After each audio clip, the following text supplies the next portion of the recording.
My name is Kyle Castle. My paper I did for this class is relative to firefighting and fire stations. The topic of my paper happens to be the placement of fire stations and how they determine that. My background for today will be a fire station. I have one in front of me right now that I'm walking towards. The bulk of my paper covers how they determine where they want to place the fire stations. Topics like location, the size of the structure, zoning, topography, utility placement, just overall stuff like that. More so than that, it's talking about the cost effectiveness of how they determine the place of stations. I have an article called "Is There Discrimination in the Placement of Fire Stations?" And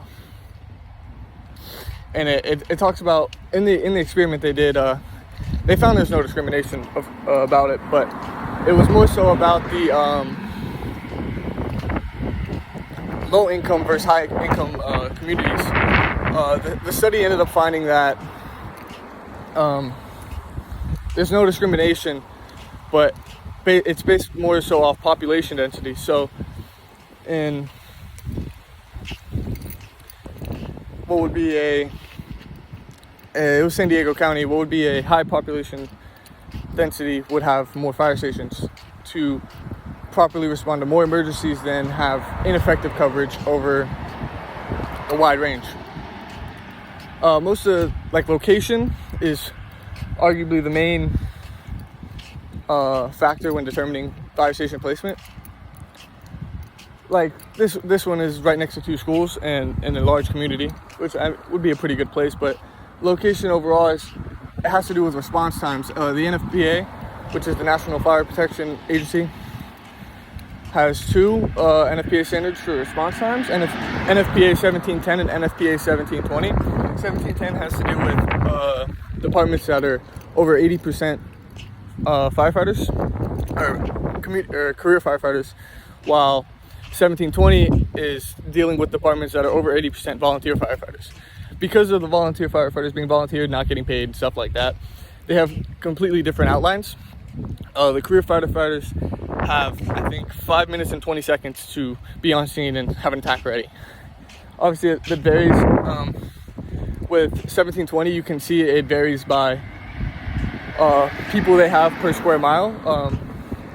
There's the fire station, of course, but it breaks it down into urban, suburban, rural, and then remote areas. And the remote areas aren't limited by square mile, but it deals with responses that are over 8 miles in distance, or equal to or over 8 miles in distance.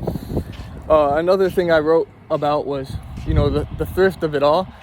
One of the studies, it deals with 4 or 5 stations, and there's 2 current stations. It's like 43 and 16, I believe, and they have a proposed station 46.